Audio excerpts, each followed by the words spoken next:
Hello students and namaste everyone. I am Dhaval sir and our today's topic is your standard 8th social science chapter number 3, nationalism in India. Right.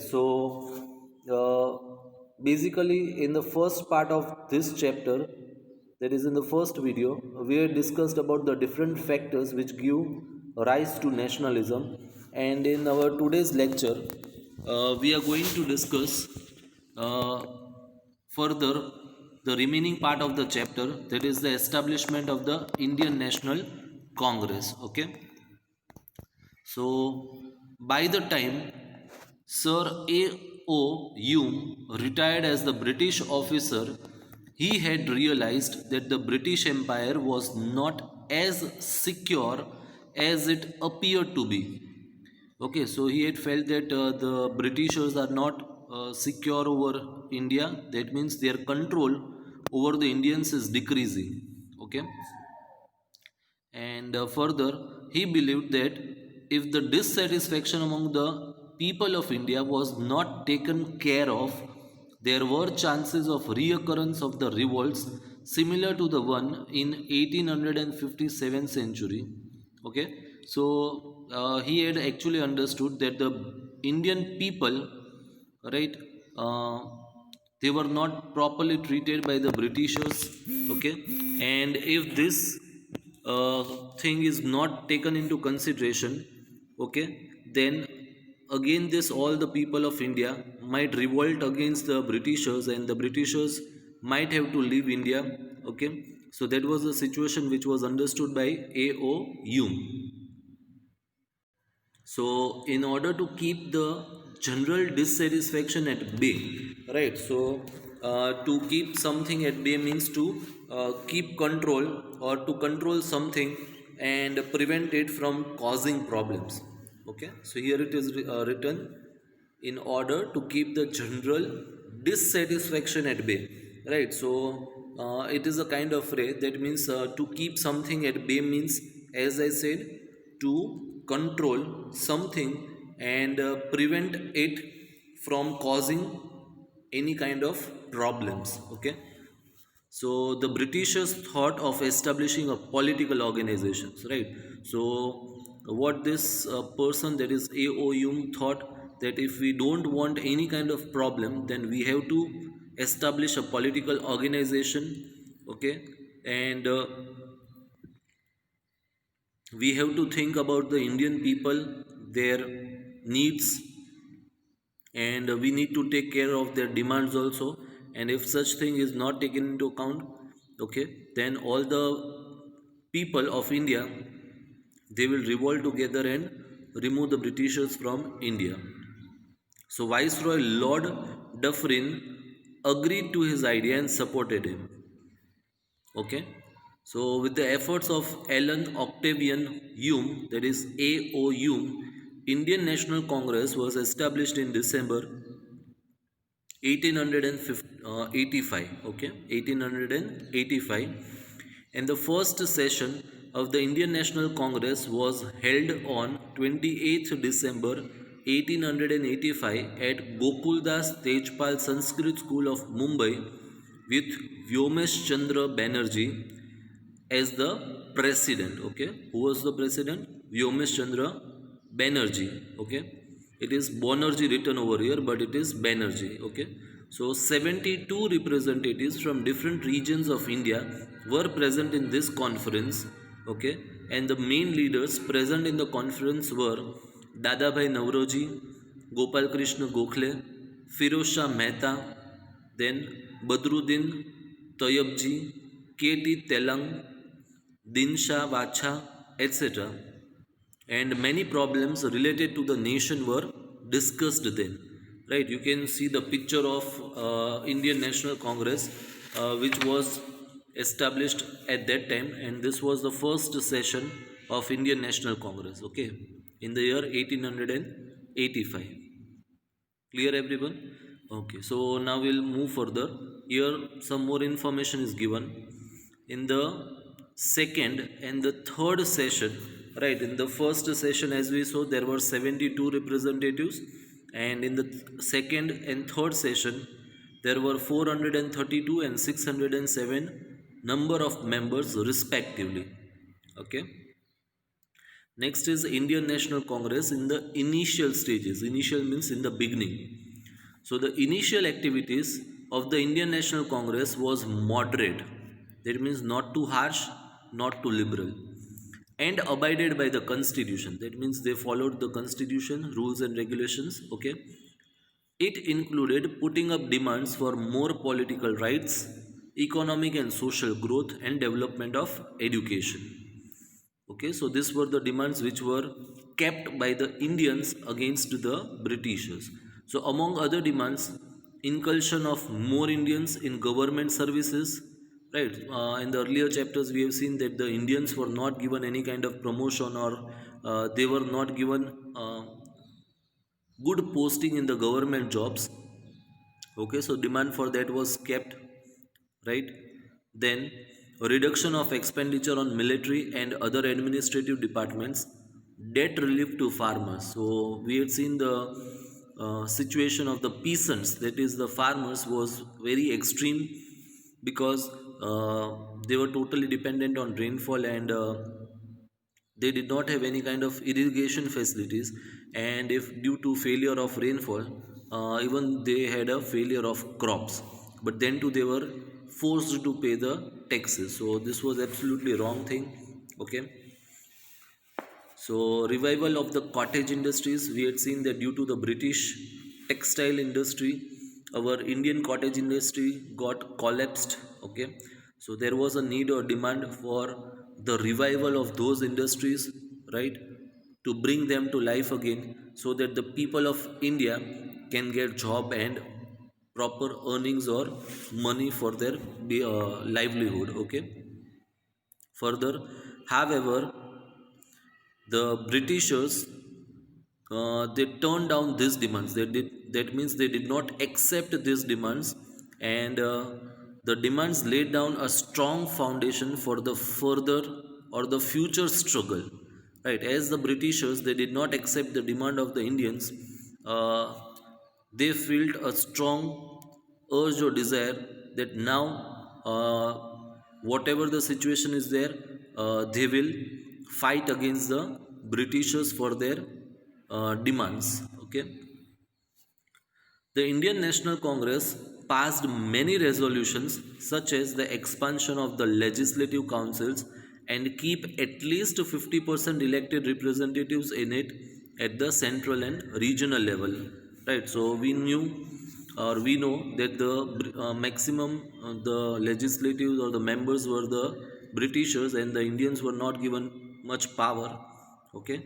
So the parliament should be more answerable and transparent to the regional assemblies. Due to the demand of the Indian National Congress, the British government granted more freedom to the press and granted more personal liberty and freedom of speech to the people of India.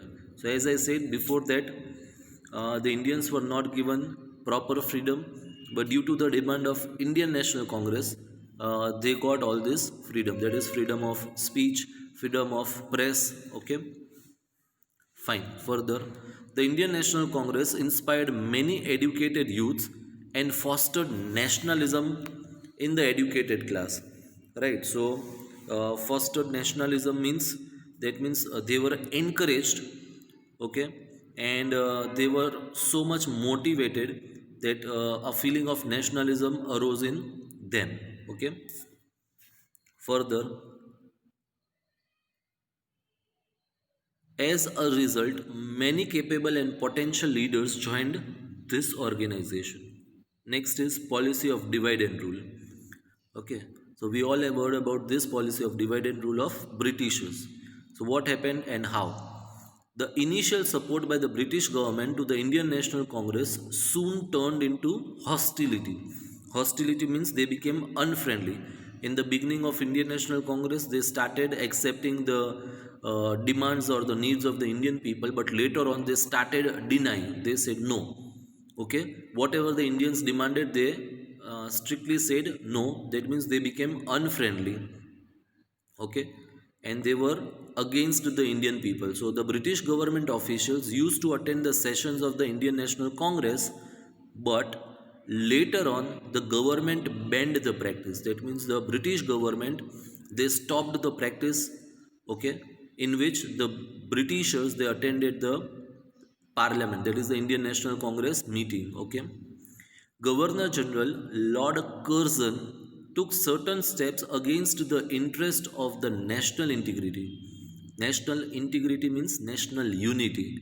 That means Lord Curzon took steps to break away or to break down the national unity and ignore the opinion of the Indians. That means he totally ignored the Indian peoples, okay, and their opinions. So what did he do to break the unity? So he partitioned Bengal in 1905 century as a part of his divide and rule policy. Right. So the Bengal was the biggest, and it was the uh, region where most of the people, right, the maximum nationalism was developed in that place or could be seen at that place. So this thing was not acceptable by the Britishers, and therefore they divided the Bengal into two parts, okay. So further there is partition of Bengal, okay. That is the year 1905. Yes, so Bengal was the biggest provision of the British India. It included certain parts of Bihar and Orissa with a population more than 7 crore 80 lakhs, right? So you can just imagine how big the Bengal was, right? It included many parts of Bihar as well as Orissa, and the population at that time was 7 crore 80 lakhs. Okay, so it was necessary to divide Bengal since the administration of such a big province was becoming difficult. So this was actually the reason or the cause given by the Britishers to the Indians why they partitioned Bengal. But the real reason behind the partition was a different, okay. There was a totally different motive behind the separation or partition of Bengal.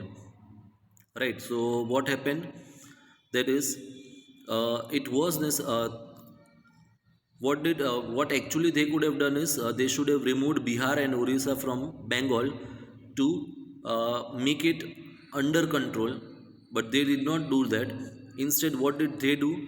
So actually, Bengal was such a large state that they divided Bengal into Eastern Bengal and Western Bengal. Okay, so Eastern Bengal with a majority of the Muslim population was separated from it. Okay, and Bengal was the most active province in nationalist activities at that time. So this I've already informed that they were very active in the nationalist activities and they wanted to ultimately stop these activities. Okay, so they took the decision of partitioning the Bengal. So the main intention of Lord Curzon was to promote communal difference between the Hindus and Muslims by this action, and thus weaken the momentum of political awakening among the people. Okay, and the national leaders and the common people understood the intention behind the partition and opposed it intensively. So intensively with extreme efforts, right? So as I said, the main intention of partition of Bengal was just to create communal difference between the Hindus and the Muslims, right? So ultimately they tried to they divided the Hindus and the Muslims, okay, that is into Eastern Bengal and the Western Bengal. But this intention was clearly understood by the people of India, and they opposed it thoroughly. Okay, so what happened and how did they oppose, we'll see in the further part. That is Bang Bhang movement or movement against the partition. So people opposed this effort to break the unity and integrity of Bengal, right? So the people of Bengal, they opposed this thing that we don't want any kind of partition, right? Because they understood that the Britishers are trying to create difference among them. Okay, so through rallies, demonstrations, and by distributing pamphlets, Vande Mataram song from the novel Anand Math, written by Bankim Chandra Chattopadhyay, became the popular slogan during this protest. Okay, and the nation was swept by a strong wave of nationalism. So very important line. that is during the movement against the Britishers, okay, for the partition of Bengal. It was the time when the people of India, that is the whole nation, they strongly opposed the Britishers, and therefore it is written that the nation was swept by a strong wave of nationalism. Okay, so all the people of India, they got together and they tried to fight against the Britishers. Okay, they didn't want the India to get partitioned, and therefore they wanted the Bengal to be reunited back. Okay, so people in Bengal observed the day, okay, the day of the implementation of the partition is the Mourning. That is morning day. That means meaning of Mourning is sorrow or sad. Okay, so it was the day of sadness. People went on a strike all over the region as per the suggestions of Rabindranath Tagore. That day was also celebrated as the Day of Unity. Okay, so one side it was considered as a day of mourning, that is the day of sadness or sorrow. Okay, and on the other end, as the people, on the suggestion of Rabindranath Tagore, they had got together. This day was also considered as the Day of Unity, because at that time it was realized that how the people of India are united with each other. Okay, next is the Swadeshi movement. So, in the opposition of the Britishers, this was in continuation with the Bang Bhang movement. Okay, so it was decided to intensify the movement against the partition of Bengal. Right, intensify means to make it more extreme, more powerful. Okay, and Bang Bhang movement and expand its base, that means to become it to make it more powerful, right? Swadeshi movement was started. The main three characters of the movement were to trade and use Indian, that is Swadeshi goods only. Okay, Swadeshi means Indian goods only. To boycott means not to use, right? To boycott imported goods, that means the goods which were brought by the Britishers from England to India, right? The people, they boycotted it. Boycotted means not to purchase it, destroy them. If they are having it, then they will destroy the goods, right? So that was boycott. To acquire national education and boycott the English education. Okay, so this was also one of the important point, that the English education should be boycotted and our national education should be given more importance. Okay, so to achieve these goals, a committee was formed under the leadership of renowned members of the Indian National Congress like Surendranath Banerjee, Bipin Chandra Pal, Arvind Ghosh, etc. Okay, so to make this movement more powerful, this committee was formed. And what did they do? They urged the Indians, okay, they convinced the Indians to boycott foreign goods and clothes and use Swadeshi goods, that means the goods made in India. Through articles in newspapers, processions, there is rallies, public meetings, and folk songs, people were made to understand the importance of using Swadeshi goods, right? The people, they understood that as we are purchasing the British goods, okay, they are able to earn more and more money from our country, and which they are using against us only, because the Indians, they will purchase goods. So from this, the Britishers will earn a lot of money, and again the same money they will use as a power against the Indians only, to suppress the Indians, okay, to control the Indians. So if they stop purchasing the Swadeshi the Britishers imported goods, then there will be no demand for the Britishers goods, and they will not be able to earn money from that, and ultimately the Indian industries might develop and they will become more powerful and strong. Okay, so it is written that uh, the importance of using Swadeshi good was made understood to the people. Then factories were started to produce Swadeshi goods, right? Because if you are boycotting the imported goods, then the alternative Swadeshi goods should be there in enough quantity. The import of the goods like textile, salt, shoes, sugar, cigarette, tobacco, etc. from England decreased drastically. Drastically means rapidly, and the sale of Indian commodities and textile increased. The Swadeshi movement spread in other parts of India too, right? So from Bengal, it spread to different other parts of the country also. And the third feature is national education.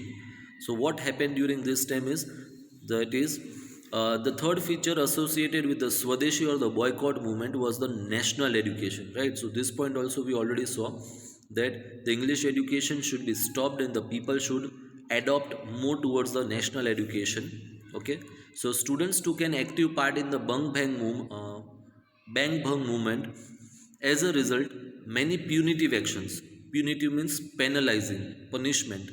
Okay, so many punitive actions such as levying fine or expelling students from the college or students were taken by the government. Government was of the Britishers. So what did they do? Those students who participated in the movement, they expelled them. They removed them from the schools and colleges and the universities. Okay, so as a result, what happened? So this called for an optional arrangement of national schools or colleges for students. That means as the Britishers they removed them, so optional. That means different or a separate national colleges. That means the colleges started by the Indians were established. Okay, established, and in the year 1907 century, 25 national secondary schools and 300 national primary schools became functional in Bengal itself, only in Bengal, right? So it is a huge number. And Rabindranath Tagore started Vishwa Bharati School in Shanti Niketan in 1901 century, and the British government failed in subsidizing the Bang Bho movement. So they were not able to control the Indians and they totally failed. Okay, and finally, the British government had to cancel the partition of Bengal in the year 1911 century. That means the Indians had opposed this partition of Bengal in such a strong way and in such a united way that the Britishers could not stand or withstand them, and ultimately they had to cancel the partition. Okay, and it was a historical day and a memorable victory of the people of Bengal that was achieved through peaceful and non-violent means. Okay, so one of the most uh, or the greatest achievement by the Indians against the Britishers. Okay, so that was the partition of Bengal and the action which was taken against it. Okay, now further, the remaining part of the chapter, that is the rise of moderates, the rise of extremists. Okay, so we'll do one thing. We'll continue the remaining part of the chapter in the next lecture, that is the third and the last lecture. In this lecture, we'll end till here only. Okay, I hope so you understood the chapter, and I thank you everyone for watching my video.